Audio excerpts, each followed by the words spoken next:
Chapter 141 Max's Choice. You are listening at novelfull.audio. We are fucked, Sebastian said as he rode on the nether beast and felt the entire forest behind them being turned into a massive fire. For a mother, seeing her eggs being stolen this way was a heartbreaking moment, and the rage she felt right now was unreal. The real kicker, however, was that the theft job was not clean at all, and Max knew it.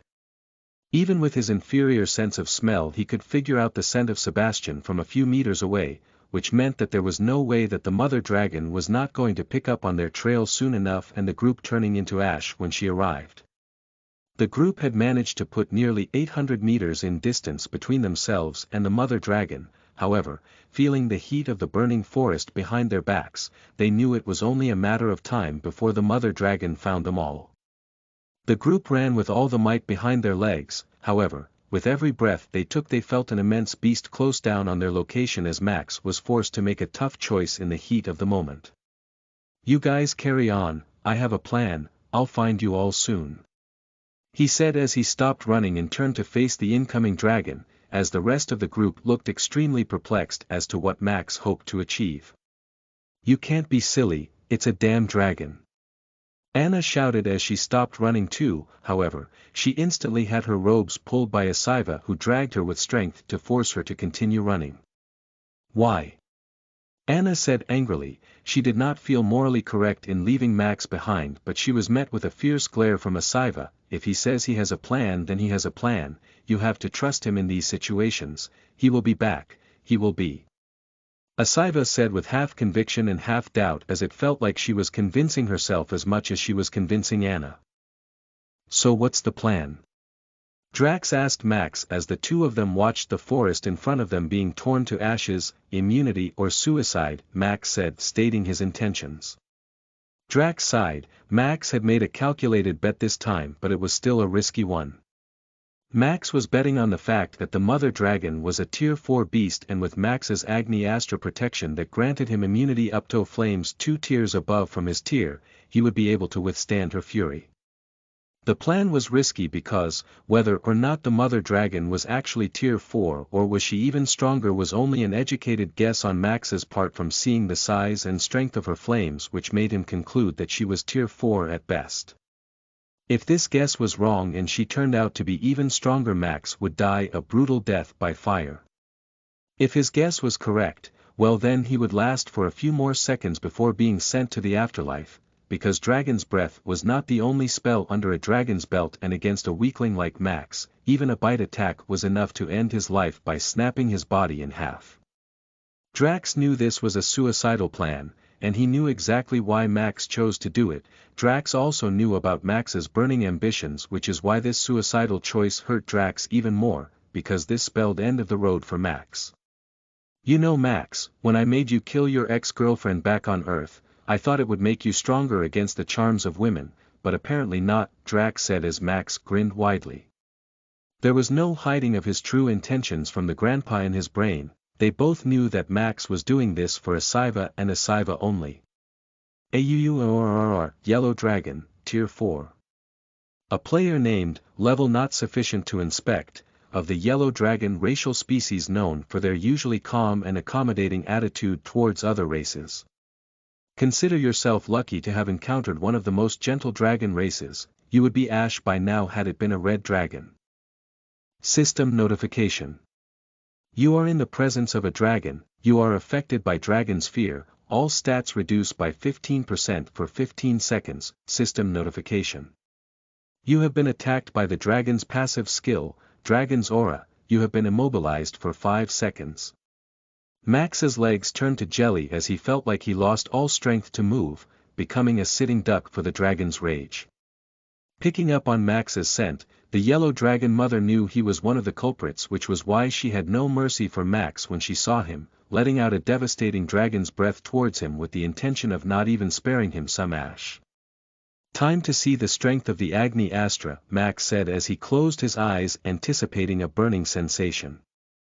The fire passed through Max's body as it reduced everything on him to ashes. However, it bounced off harmlessly against his skin. Max's armor, his concealer mask, his robes, everything except the green-winged necklace that Hazriel gifted him turned to ash, as Max's arm containing the Agni Astra began shining in a radiant glow, going into overdrive as Drax tried to consume all the flames washing over Max's body.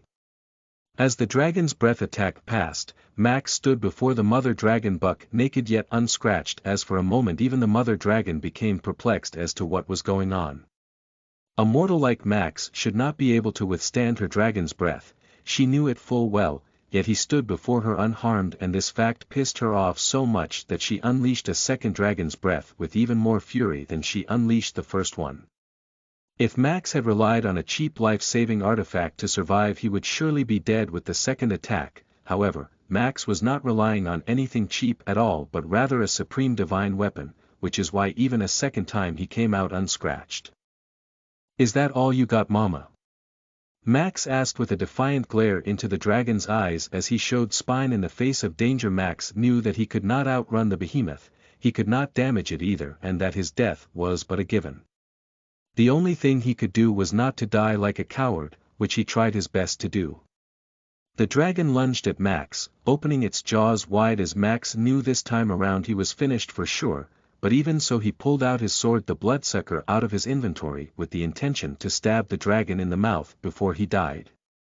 What Max was unaware of, however, was the fact that a certain turtle was watching this development from a distance. /////A/N Bonus chapter for hitting the Power Stones target. Good job everyone. I have a special request to make today. Web Novel is planning for a double GT event from December 12th to January 1st, and there are prices for the top 10 books who end the month on the top of the GT lists. We are number 11 this month, so we have a shot at the title race, and if somehow we manage to end December within the top 10 ranks, then apart from the bonus chapters for hitting the GT target in routine, I'll do a one-time mass release of 10 chapters in January. I'm daring to dream that we can make it, that we can give the other books a run for their top spots, so please help me make it happen, guys.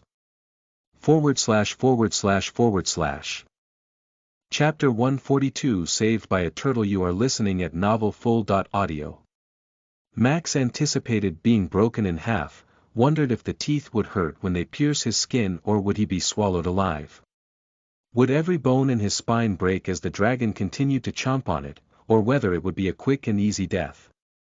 He saw the dragon approach, he saw it approach slowly and clearly, he smelled the strong stench of blood, tissue, and acid mixed together when she opened her mouth, and he remembered raising his sword to pierce its insides as he felt in the end when he was about to be chomped down on, as his right arm brushing against one of the dragon teeth drawing blood. Shit, that's my time here, folks, Max thought as he got a system notification for causing a grand total of 0.5500 damage due to the sword thrust. However, that was it, the dreaded bone crunch never came. A smooth wind blew past him as he was carried away a few hundred meters from the dragon mouth with insane speed, safe and alive while riding a turtleback. "You okay, sport?" the turtle asked as Max looked at his own body in wonder, wondering how the fuck was he still alive. "Yeah, thank you," Max said, unsure of who the unknown helper was or what he wanted. "Alright, sit tight, the angry mother is going to chase us," the turtle said as right on cue a dragon roar was heard when the yellow dragon mother realized that she had failed to eat Max once again. The yellow dragon catched Max's scent and began tearing through the forest to chase him as the turtle waited for her to catch up right as close as he wanted her to be, before vanishing into the wind without a trace. It was not like the turtle did not care for the yellow dragon's feelings, he most certainly did. In his view the actions of Max and his group were plain despicable. However, there were some important answers he wanted from Max, answers to questions that had been bothering him for a long time. The turtle's home. A coward's retreat, where are we? Max asked as he felt a little whiplashed from all the high-speed traveling and a little nauseous in the stomach. "Welcome to my humble house, it's called a coward's retreat. If you have had your fun riding my back, I'd appreciate it if you took your balls and arse off my shell," the turtle said as Max was embarrassedly reminded that he was inappropriately naked. "Sorry," Max said as he disembarked from the turtle's shell and got dressed in new robes. Max was a little sad that his brother's gift, the concealer mask, was burnt to ashes now, but since he did not have it anymore he made do by covering his face by wrapping it in cloth. "You brought a manaless vampire here, Turtle." A smooth and ancient voice spoke as Max turned to notice that in the underground cave a large red dragon was resting in a corner. Max really felt that his eyesight had gotten weak for not noticing her being there before. However, little did he know the true abilities of the dragon monarch Rhea were far more potent than just camouflaging. "An odd one, isn't he? Haha, that's how they are, the chosen ones. They may not look much, but boy do they pack a punch," the turtle said as he began boiling water in a kettle and slowly adding herbs to it in a methodical order. "I'm sorry, who are you? And you? And why am I here?" Max said, looking confused, as the turtle smiled and said, "Who am I? Well, I'm just an old bastard who is most certainly a big coward." Max was baffled by the answer and the pride with which it was delivered, as there was not an ounce of shame on the turtle's face as he said it. Meanwhile the rest of the gang, Poof the nether beast, turned to dust once it got too far away from Max, as Sebastian was forced to start running on his feet. The group had come far since splitting from Max, and thankfully the yellow dragon was no longer on their trail, which meant that they were in the clear. The team had managed to obtain 2 dragon eggs, but had most likely lost their leader in the process, and now the others contemplated if doing so was the right choice or not. "We will buy Raven a dragon egg when we get out, and give him the lion's share of the loot if he is dead. I refuse to accept the loot if the price is his life," Anna said as she looked visibly baffled and terrified from the experience of being chased by a dragon. He stood back to fight against a dragon. A man against a dragon, what balls, Sebastian said with a hint of awe, respect and sadness all in one. "Shut up you two and grow a pair. Not every emotion needs to be spoken out loud, and not everyone is as incompetent as us lot. Raven said he has a plan, so start trusting that he has one and will meet with us somewhere. If he did die, then the best thing we can do for him is to grasp every opportunity we have here and get stronger.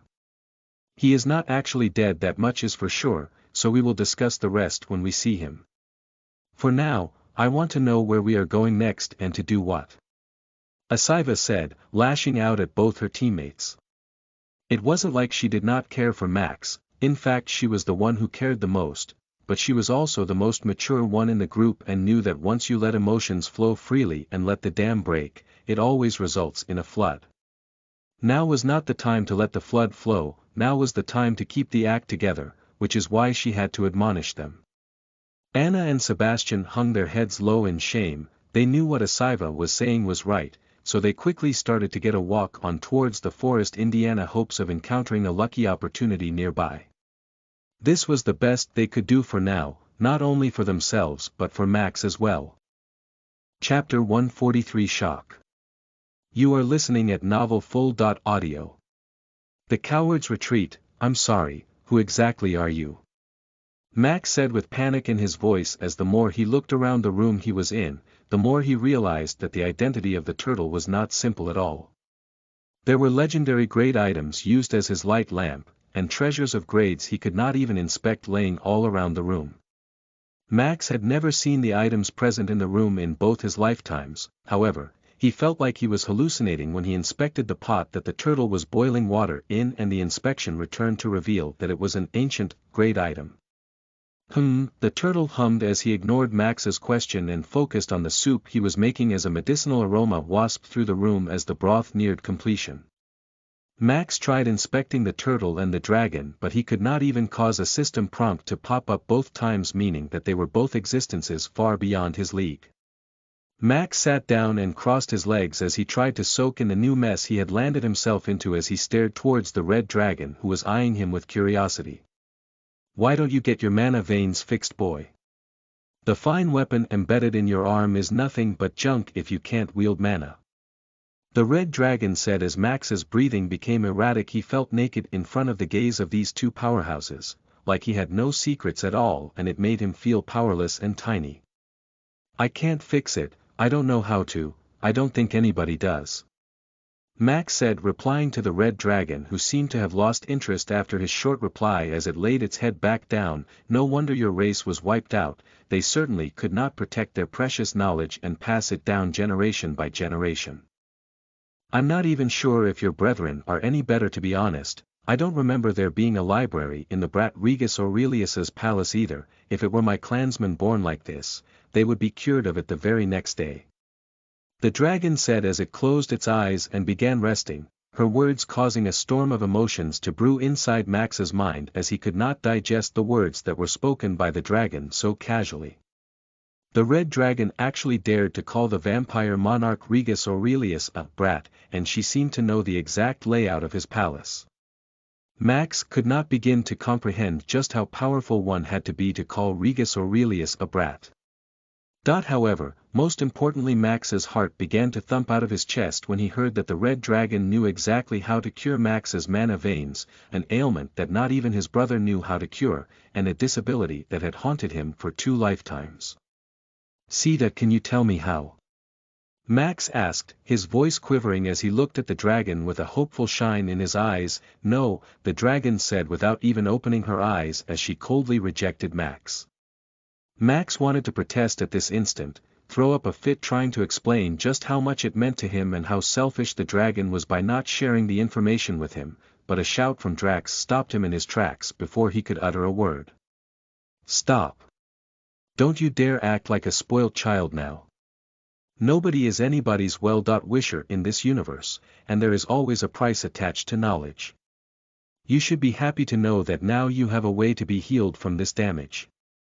If you rant today like a child, the dragon will never help you, but you have 5 more days inside this damn dungeon to try and somehow win her favor, and when you do, then you can ask for your reward, Drax said as he slapped Max with the hard reality of life. Choking on his words, Max sat back down. What Drax said made perfect sense, and instead of being disappointed, Max felt a fire being lit inside of him as he decided that he was going to do whatever it took to win the red dragon's favor. Time to eat. The turtle said, interrupting Max's thoughts as he handed a small bowl filled with a brown liquid with many herbs swimming inside. The portion size was extremely small for Max, about 30 milliliters at best, while it was nearly 4 liters for the red dragon. Max took a small sip and felt every single cell of his body jolted by an electric current as he suddenly felt extremely alive. The small sip made his vision clear out. His slightly bleeding wound healed completely as his stamina bar and HP bar regenerated to max and his mental fatigue vanished completely.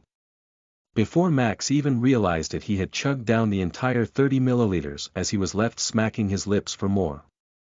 Glad that you liked the food, the turtle said as he took Max's bowl away without giving him any seconds, much to Max's disappointment.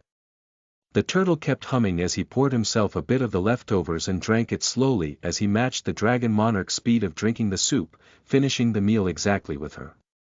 Only after the meal was finished did he bring out a chair as he sat across Max and Rhea as he sighed deeply and said, "Care to listen to an old man's story, young children?" Rhea chuckled. It had been a long time since she had been called a child, and since she was interested in the old turtle's background herself she nodded in approval, whereas Max looked him right in the eye and waited for the story to start. Since he could not inspect the turtle anyways, a story would be good to help him understand his mysterious savior's background. /////A/N. Bonus chapter for hitting the GT target. Good job everyone. Also, it's time for me to drop the first riddle. I'm going to go easy since it's the first one. The rules are simple. Crack the code and DM me on Discord. The first 3 win the prizes. Here is the riddle. Beta mu omicron delta mu epsilon tau tau alpha tau iota chi alpha /////. Chapter 144 The Mysterious Turtle. 1. You are listening at novelfull.audio. I was born a long time before the Universal Queen became the law and order of the universe. My birth was at the height of the age of war and chaos, when galaxies were being wiped out due to the primordial gods fighting. I was a young prince and my people worshipped the 3 sisters of fate. The Venorns, with all our heart, trusting that the sisters would keep our people safe from extermination and misery. We were naive. The turtle said as the temperature in the room felt like it had dropped by a degree or 2. Max had not expected the old turtle to be old enough to be from the ancient era of chaos. He was practically the same age as Drax but without hibernating for the thousands of years in between. I was on a dungeon run in an alternate dimension when my home planet was wiped out. I returned to nothing but a million pieces of my once home planet floating in the cosmos as space debris. Except the 4 comrades who were on the dungeon run with me, there were no survivors left of my home planet and I became the Prince of Nowhere overnight. The turtle said, his expression not displaying any pain or any suffering as he said this, only a serene calm that showed that he had made his peace with this event a long time ago. The cause of my planet's destruction was a funny one and it took me 2 full years to learn about it. It was because of a certain kid who was a fugitive at the time entering our planet illegally that a god destroyed our whole planet hoping that the kid would die with it. Unfortunately the kid had a spatial treasure on him and the bastard survived even though billions of my people died. The turtle said, his voice inflected in pitch when he called the fugitive a bastard. It was the first time the turtle had shown emotion and even though nothing much had been said about the guy yet, Max and Rhea understood that the turtle hated him with all his heart. You guys may know the bastard as Odin, the All-Father, the founder of Asgard and the protector of 100 galaxies. But I know him before his fame and glory, before his bloody tempest of conquering planets started. In fact know him so well that I doubt even his wife knows her more than I do. The turtle revealed the bastard's name and Max sucked in a breath of cold air. Odin was one of the strongest gods ever. He was rumored to be at the peak of Tier 8 and a menace to anyone challenging his authority across the universe. I was Tier 4 at the time when we first met whereas Odin was only Tier 3, it was a fight that I should have won with my eyes closed, but I did not. I failed, and fell to his illusion magic in what was the first of our many encounters. At the time I did not realize Odin was a chosen of the Norns, that his fate was such that he was not going to be trampled by anyone else ever no matter the odds. Pan, de N0 vel.com so I kept training hard, using the humiliation of my defeat as fuel, so that in our next encounter I could beat him, the turtle said as Max could not help but sympathize with his words. This sounded like a villain origin story to him. Even though I trained like a madman, on our next encounter my advantage against him had diminished considerably as while I was halfway into Tier 5, he was also a newly ascended Tier 5 warrior. It seemed impossible to me at the time as to how one could level up so fast. As his speed broke all realms of logic and common sense, but the guy was truly a walking mine of treasures and opportunities as wherever he went there would be some once-in-a-lifetime opportunity waiting on him that would help improve his strength. It was like he already knew exactly when and where the opportunity would appear and would always be there to seize it.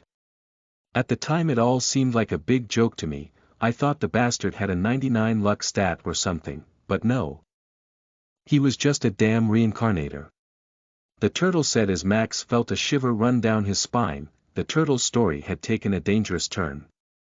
I hate to interrupt you old turtle, but if reincarnation was true the dragon clan would know about it. It's a myth, a soul's karmic value can't be washed off even with divine power. The laws of the universe will not allow reincarnation to be possible. The dragon monarch spoke with confidence as Max felt his shiver turn into a full-blown tremble. It seemed like reincarnation was a secret even amongst big secrets and here he was a walking talking proof that it was real.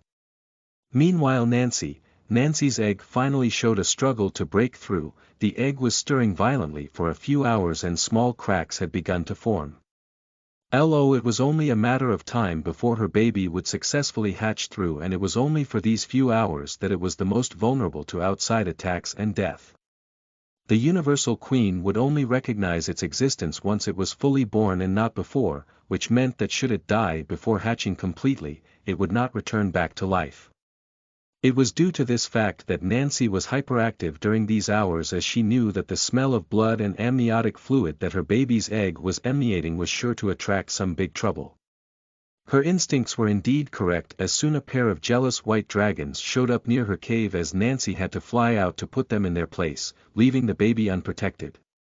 Unfortunately for the fake dragon queen, her attention was fully occupied by the intense battle against the 2 Tier 6 dragons on her doorstep that she missed a few ants trying to slip into her cave. The ants being Asmodeus and company. Chapter 145 The Mysterious Turtle, 2, you are listening at novelfull.audio. Reincarnation is a lie, Rhea said, not buying the old turtle story, but the old turtle only smiled and continued. The clash we had when we were both tier 5 was one-sided. I was toyed with and humiliated. I could not even see Odin's heels, much less land a proper attack. That was the lowest point of my life. The only reason I lived was because Odin in his immense pride did not even think I was worthy enough to be classified as a threat for him anymore, and hence he spared my life. It's the flaw of the chosen ones, every single one of them thinks they are some sort of big shots who are untouchable, unkillable and undefeatable. So did Odin, and boy oh boy did he pay for his arrogance.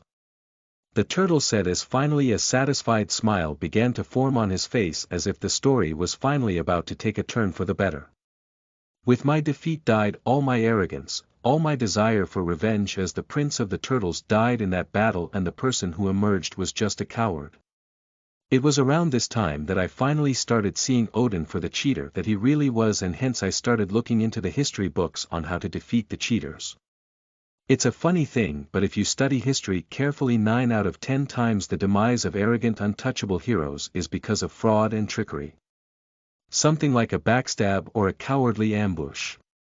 Never ever has there been a hero who was defeated in battle fair and square by another noble villain, it was always a coward who defeated one. Hence, for the sake of my revenge, I decided to become a coward, the most despicable one, the most patient one, and lie in wait for my opportunity. For 1,000 years I waited, for 1,000 years I planned, and one day the opportunity finally came knocking on my doorstep. The turtle said as he locked eyes with Max and smiled. After those 1,000 years, I was a god then, one of the last ones who became a god before the Universal Queen took control over the Tier 6 promotion, and it was during this time that law and order started to be restored in the universe, with alliances being made every day. At this point in history, Odin, who was also a Tier 6 god albeit at the very peak, had began carving his empire with his most loyal subordinates, the Valkyrie and their commander and his first daughter, Hela, and it was this time that I finally had my first win. The turtle said as Rhea opened her eyes wide in shock, remembering the most brutal massacre in the history of the Norse Empire. Why you're Kremeth the Immortal? Rhea asked, her voice shaking as she remembered the bloody lessons of history. It's been a long time since someone called me by that name, but no, I'm no longer that person. He died a long time ago. I'm just a cowardly turtle now, Kremeth said as the red dragon instinctively moved away from him, contemplating her stay within his chambers once more. Why is the mighty dragon visibly scared of a turtle? Max asked, his voice sounding hoarse from his throat drying up long ago at the mention of reincarnators. Pan, de N0vel.com, the turtle smiled as he said, you can narrate this part, let's see how the history books remember me. Rhea raised her head proudly as she let some of her aura leak, but it was quickly suppressed by the turtle, who never even broke his smile. Rhea sighed. She realized if push came to shove she was fighting a really troublesome opponent, and since the turtle had not displayed any hostility, she decided to play his game as she retracted her aura and began narrating the story as she remembered it. It's the story of this very dungeon, she said as she looked at Max. The dungeon you see now is a out 1/1000th part of what it used to be, but the other 999 parts were destroyed in that great battle, and this is all that remains, Rhea said as she awaited the turtle's confirmation before continuing forward. Well, it's a little untrue, it was about 600 times as big, the story you've heard is a little exaggerated, Kremeth said as he gestured for Rhea to continue. This place was a dragon stronghold since ancient times, and the then dragon queen was pregnant with her child here when Odin invaded the dungeon with his full army, much to the horror of the dragonkind through a previously unknown entrance. The history book said that he was tricked into marching his army in here by Kremeth the Wicked, but I'm not sure if that's entirely true, Rhea said as she looked at Kremeth with suspicious eyes. It's untrue. I had only manipulated the event behind the scenes so that Odin's pride was hurt when a drunk courtier challenged him that he did not have the balls to retrieve the dragon queen's egg as his pet, but it was his own arrogance and gaudiness that forced him to take that challenge seriously and march his whole army in. Kremeth said as he flashed his old yellow turtle teeth. It seemed like he was really enjoying the story now. I see, Rhea said intrigued as she shrugged her dragon shoulders and continued with the story, just taking Kremeth's words as interesting blabber, as she knew better than to trust it for the truth. Meanwhile Asmodeus climbed the hill leading to Nancy's cave with extreme speed. He could smell victory at hand with the huge battle raging behind him amongst the dragons. Ha ha ha, this mission will be a success, he said as he climbed to the small clearing outside the cave, only to be horrified when he saw a dozen men with red armbands standing in front of the cave with weapons drawn. Who the fuck are you guys? Asmodeus said, sounding annoyed. However, a red hand group leader only kicked his face hard with his foot, causing Asmodeus to fall down the hill he had just climbed as he said, "We're the red hand mercenary group, the bastard fathers of you dark faction lot. /////A/N."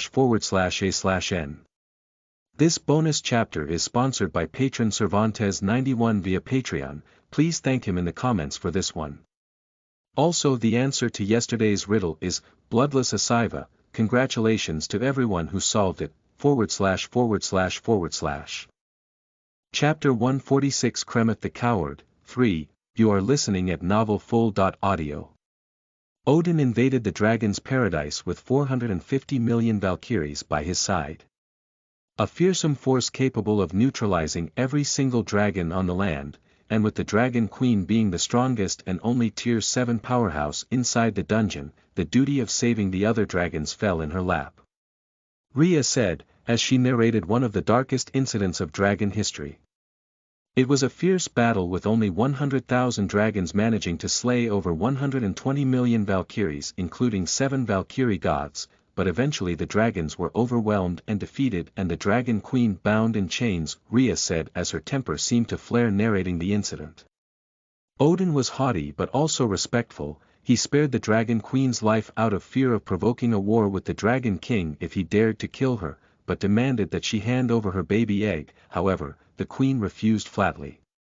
Odin knew that the dragon's egg must be hidden somewhere inside the dungeon, so he sent his forces scouring to find it.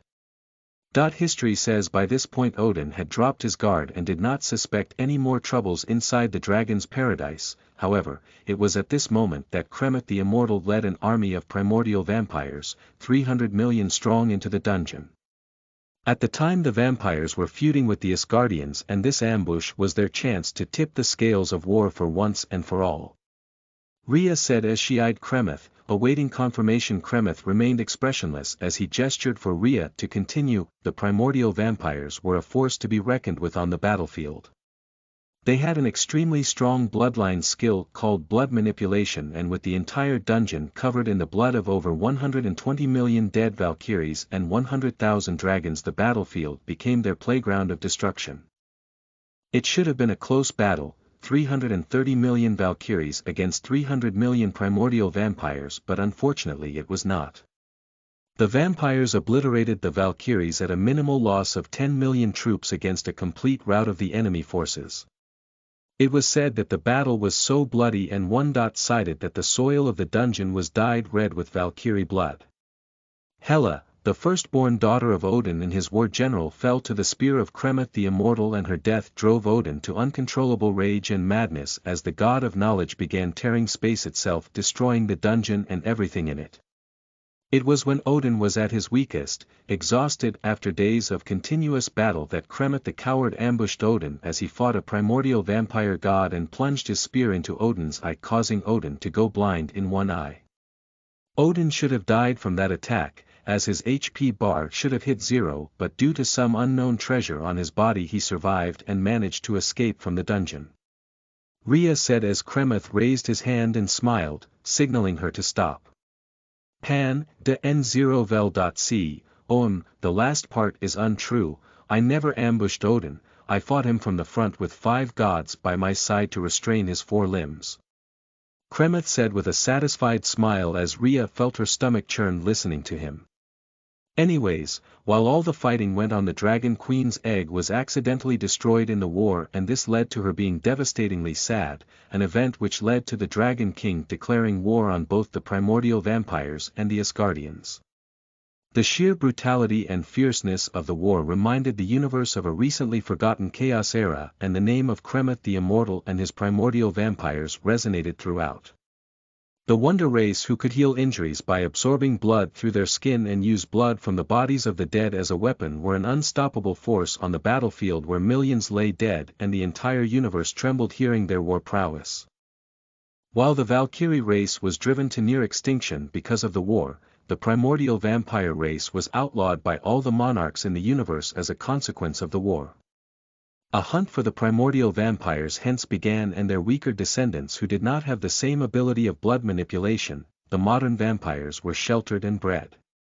Over the next 1,000 years, both the Valkyrie race and the primordial vampire race were driven to extinction, whereas Asgard was wiped off the face of the universe, and with it Odin as well. Rhea said as she wondered how she should phrase her next sentence. It was the last time that the universe saw either Kremeth or Odin, but some say that they had one more battle which resulted in both of them dying, but well, clearly that's untrue. Thousands of years later, Odin's second-born son slowly started to rise in power as he ascended from a mere Tier 6 god to a Tier 7 powerhouse and eventually managed to carve an empire of his own from the ashes of the one left by his father, and that is the great Thunder Nation of today. Thor Odinson never had an easy life with the Dragon Clan and the Vampire Clan both being his staunch enemies, but eventually after 300 years of constant struggles and fights, when he reached Tier 8 power, the pact between monarchies was signed and the Thunder Nation was left to its own devices.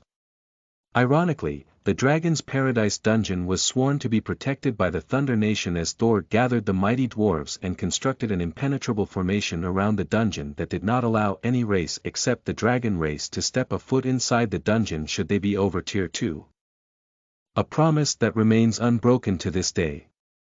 Rhea said Max felt like little pieces of puzzle were finally starting to fall in place in his mind as he felt like he was on the cusp of understanding a very big picture, but it felt like some small key component was missing, a component that would fall in place when Kremeth revealed to him the reason behind this story being narrated today. Chapter 147, Hazriel's Arrangement. You are listening at novelfull.audio. So why am I here listening to this story today, old turtle? Max asked, looking Kremeth in the eye as the old turtle began stomping his feet on the ground lightly as he exchanged glances between Rhea and Max. In my life I've only ever made 2 promises. One was to the Dragon Queen who lost her baby in the war, to whom I swore that if in the future a Dragon Queen ever came to the Dragon's Paradise to lay her egg, that I Kremeth would protect that egg with my life. So when the Black Dragon Queen finally showed up in the Dragon's Paradise and laid an egg, I was always there protecting her from the shadows. Kremeth said as he looked at Rhea as Max finally realized that the person beside him was the Dragon Queen. You're the Black Dragon Monarch, a Tier 8 powerhouse. Max asked in shock as Rhea snorted, causing 2 flames to go up her nostril as she said, the mortal now knows my secret, how delightful. Max's jaw hung open as his brain crashed, realizing that he was sharing the room with a genuine Tier 8 powerhouse. I'm supposed to just believe that you have nothing but the best intentions in your heart, don't I? Rhea said, baring her teeth towards Kremeth, who was unaffected and immediately swore a system contract in response to her skepticism. I Kremeth swear upon my soul with the Universal Queen as my witness that I have nothing but the best intentions towards the Dragon Monarch Rhea and her unborn child. Kremeth said as a system contract was placed on his soul. Rhea was visibly taken aback by Kremeth's decisiveness, but her mind was put at ease. Good, I'll pardon you for your crimes for this help, Rhea said as she threw Max a nasty glance before she laid back down on her egg, incubating it. Kremeth completely ignored her after this as he turned his attention to Max and said, the second promise I ever made was to the previous vampire king, Rumi, the one who was killed by Regus Aurelius for the throne. Before Regus Aurelius took the throne, every single vampire king knew that they were only the holders of the throne for the true vampire overlord, one of the primordial vampire race, until he returned to power.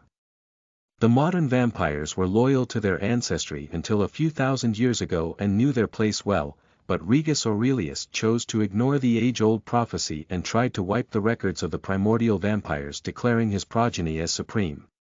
My second promise to Rumi was that if another primordial vampire ever strode into the dragon's paradise, I would tutor him and mold his path towards becoming the next vampire king, but imagine my surprise when the two individuals I was waiting for tens of thousands of years came to the dungeon across a span of few days, and the kid I was supposed to mentor wore the badge of the Valkyries on his neck.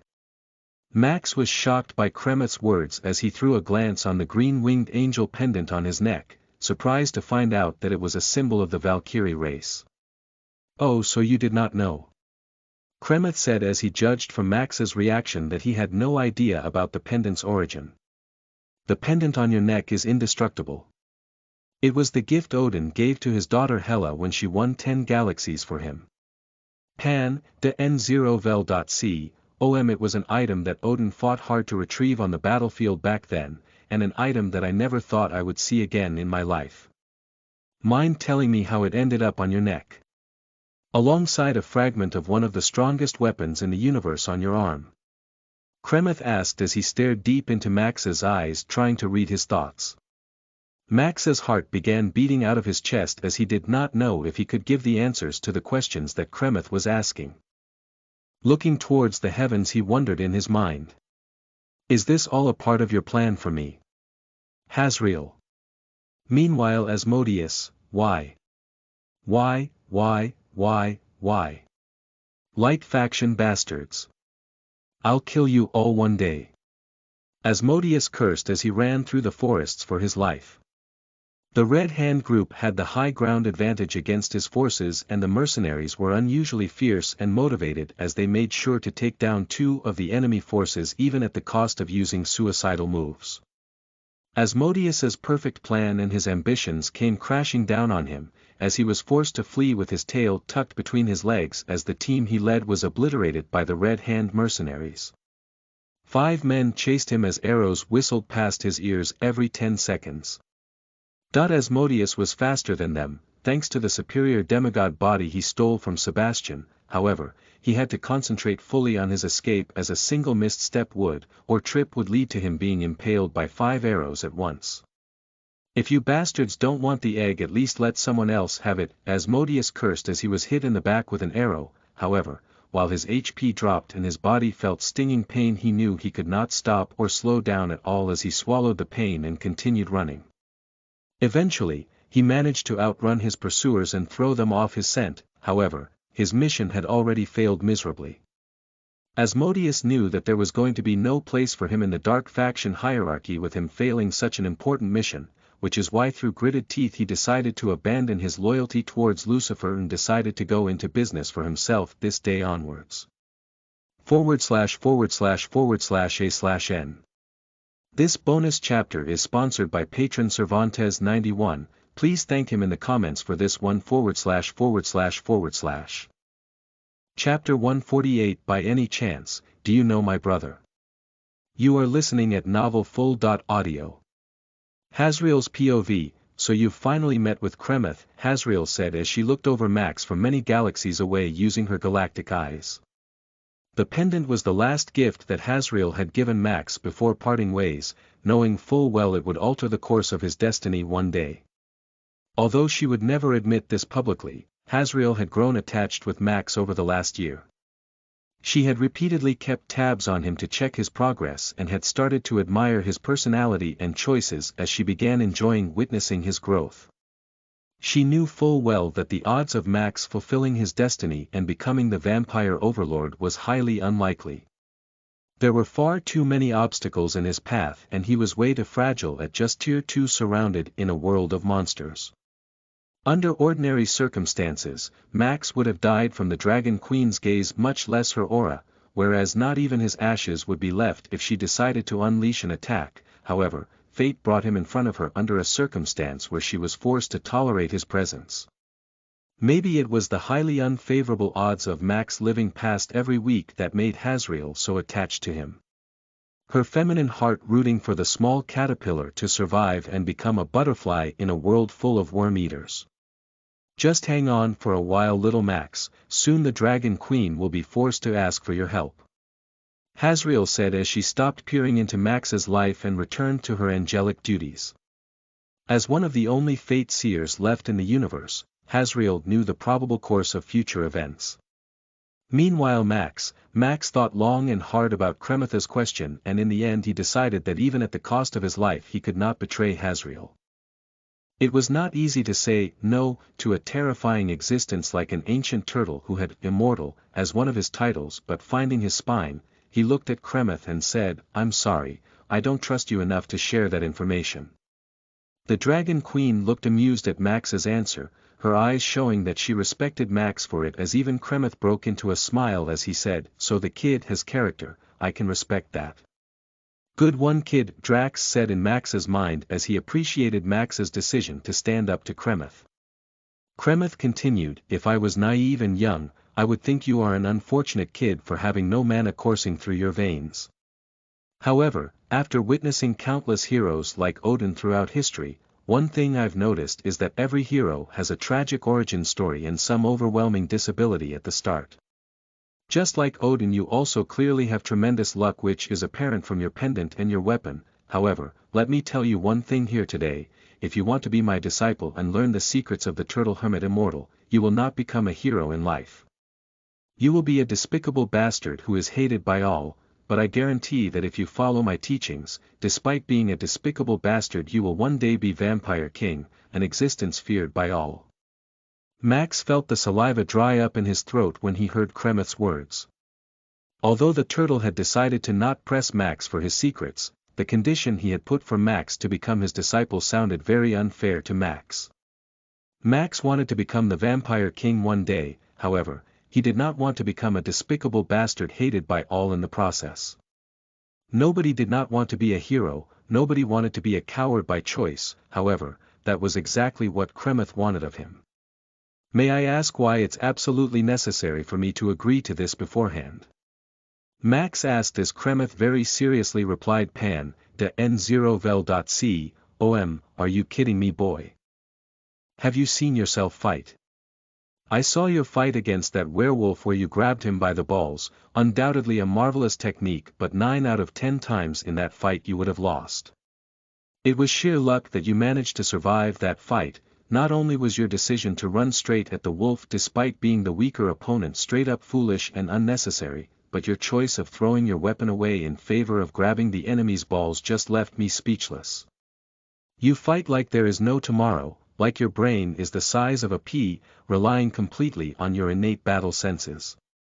I can't train a student like that to be a general and a king. Such an individual, no matter how talented in 1 versus 1 fighting, is only good enough to be cannon fodder on the front lines."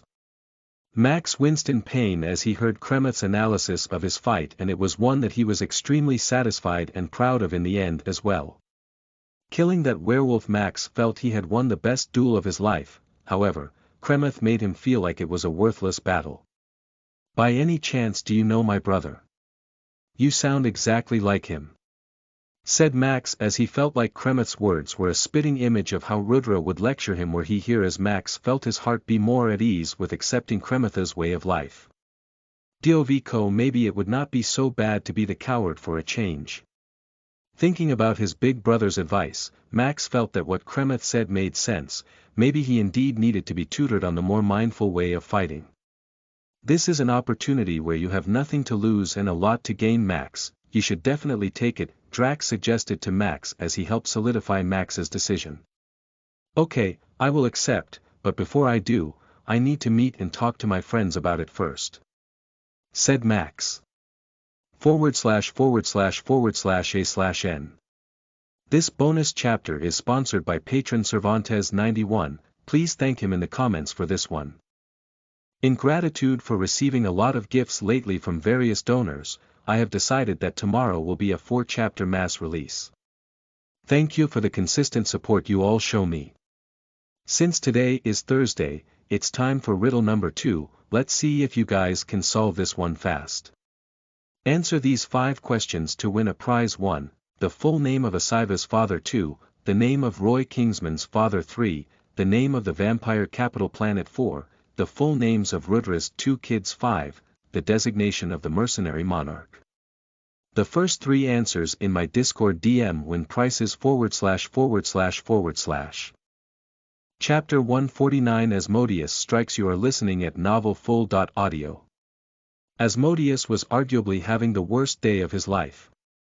He had failed his mission, lost his soldiers and was now holed up on a tree top licking his wounds. His redemption arc was over before it even started, and now he was not sure if he had a place amongst the demon elite even if he did manage to get out of the dungeon. This is all because of that bloody Soulmancer priest. He is the reason why I am not exploring the dungeon with those brats pretending to be their friend and having a good time. If I was never found out, I'd have slowly taken the Thunder Nation apart from the inside. Asmodeus said through gritted teeth. Asmodeus hated the Soulmancer more than anyone else in the world, with the dwarf Sebastian who had stolen a large chunk of his previous life memories and knowledge coming at a close second. As Asmodeus reminisced about how much he hated Sebastian, he heard a voice coming from under him. Guys, should we bring the eggs out of our soul? Space and like sleep cuddling with it from time to time? Sebastian asked Anna, who rolled her eyes in response. Of course not, Sebastian, we are not dragons, our body warmth is no good, the eggs can only be nurtured with our soul warmth, although it will take considerably longer at around a few weeks, but it will hatch just fine. Okay.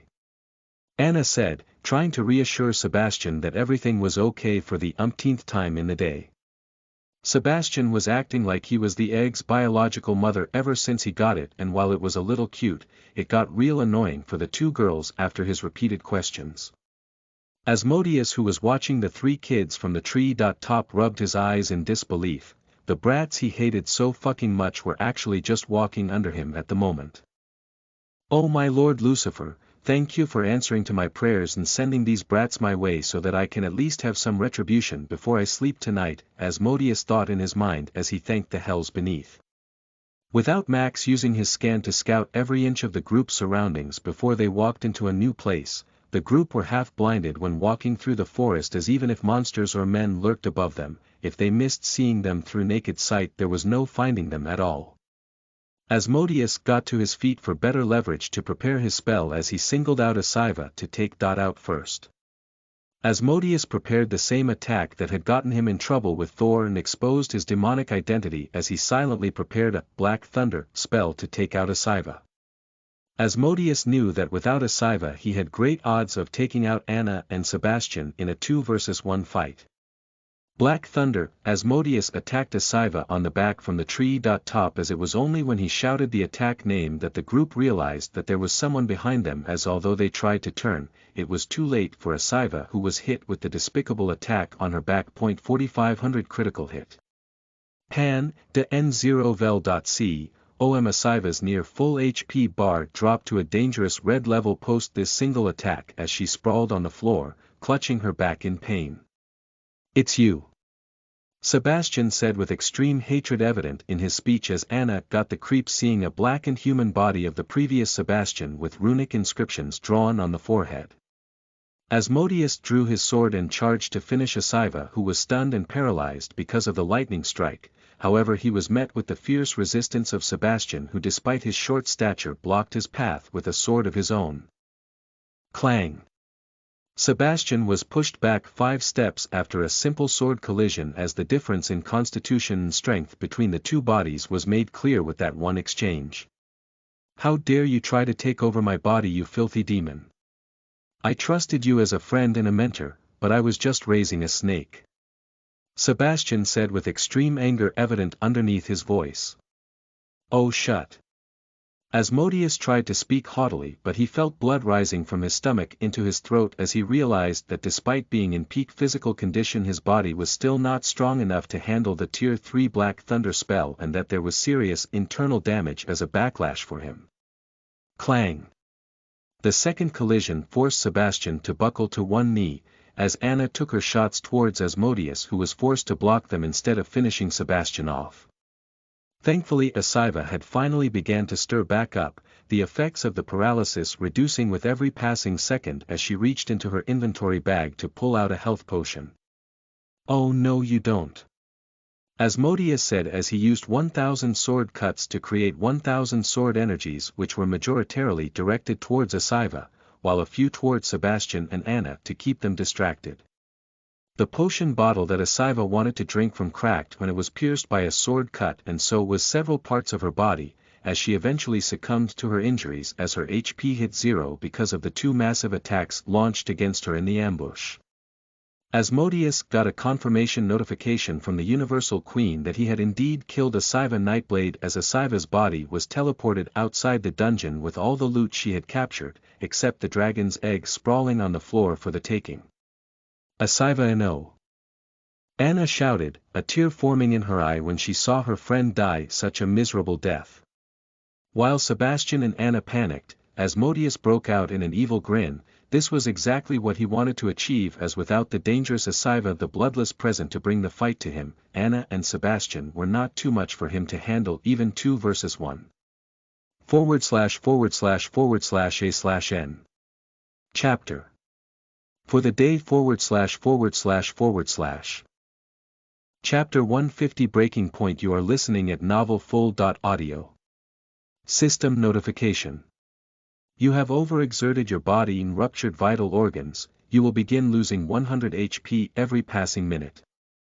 A system notification broke the bad news to Asmodeus, whose frown deepened reading it. He had indeed managed to defeat Asiva by taking the Dagger Princess by surprise and finishing her off before she had a chance to recover, but it had come at a cost for Sebastian, who now had internal injuries to worry about. How dare you kill Asiva, you monster!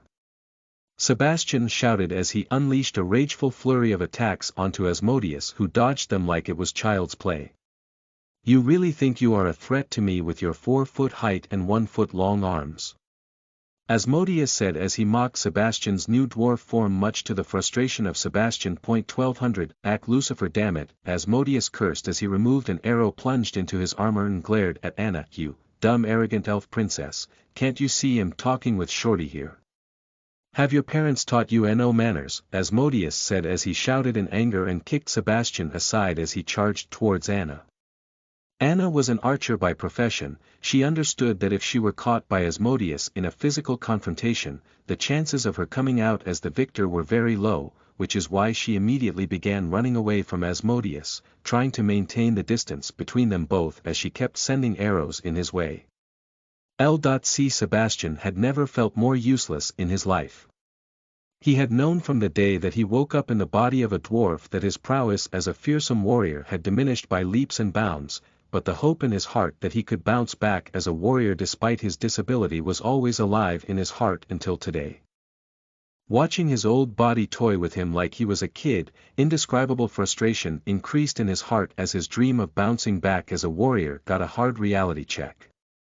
It was not like the dwarves could not be fearsome warriors, they could be, but their racial deterrence came to play when fighting in small caves and mines and a favorable terrain that negated the advantages of mobility and speed. In the open forest, dwarves were practically useless as there was plenty of room for an opponent to maneuver around. Sebastian hated his fat small arms and fat short legs, however there was absolutely nothing that he could do to change it. His father did not care enough about him to grant him a new proper body, while the priests whom he was saved by had zero respect for his noble status. The only silver lining saving Sebastian from falling in depression over all these problems were his friends, who tried their absolute best to make him feel like he was a part of the group despite his disability, who carried his ass through fights without complaint, and now that Sebastian saw those same friends die in front of him because of opponents that he had made, it was the straw that finally broke the camel's back. Pan, de N0 Vel.C, OM Sebastian tried to chase after Anna and Asmodeus, however, his short legs were incapable of fast movement as he could not even leap over small logs of wood that most human children would be able to, having to pause and climb over every fucking time as the distance between himself and Anna widened every second. Sebastian chased as hard as he could with his short legs, his heart dead set on providing any cover to Anna that he could. However, his body would just not match his emotions as a steady stream of tears began falling down his eyes. Damn it! Damn it! Damn it all! Sebastian shouted as he stumbled and fell flat on his face. He tried to get back up, but his leg was tangled in a vine, and as he tried to cut it off with his sword he heard Anna's shriek in the distance as his heart raced out of his chest listening to that sound. Anna! Sebastian shouted at the top of his lungs, but it was to no avail. The demon had caught up to the elf with his superior speed and passed a thunder slash through Anna's neck to send her on the way to meet Asiva. Ever since he was a small child, Sebastian had only suffered injustices after injustices, and through it all he always remained smiling. He was always positive and wanted to live a good life. However, today was the day that his internal character changed. The emotional turmoil he faced as he saw the evil Asmodeus walk towards him with a stupid grin and a sword covered in the blood of his friend, he decided that enough was enough. Had Sebastian been a weak man at his core, he would have succumbed to the circumstances and fallen into depression after this experience. However, while the bastard child of Thor was many things, he was not a weakling at his core. "I've killed both your friends, Sebastian, but don't worry, I won't kill you. Unlike them who had a fast and easy death, you have to suffer for a long-ass time before I free you." "Ha ha ha ha ha," Asmodeus said as he leisurely strode toward Sebastian. Sebastian closed his eyes and let his tears dry up, as when he opened them next there was only a resolute expression inside them, one that was only seen in madmen dead set on achieving a cause. As he looked into the eyes of Asmodeus and said, "You can have your fun today, but one day, Asmodeus, I will wipe the entire demon race off the face of this universe." Asmodeus wanted to laugh Sebastian's threat away, but when he looked into his eyes that looked like a raging thunderstorm, he felt a shiver of fear go down his spine as no words came out of his mouth. Sebastian was dead serious when he said he would wipe all demons off the face of the universe, a promise that had now become his purpose in life. /////A/N Chapter 2 of 4 for the day. Enjoy. //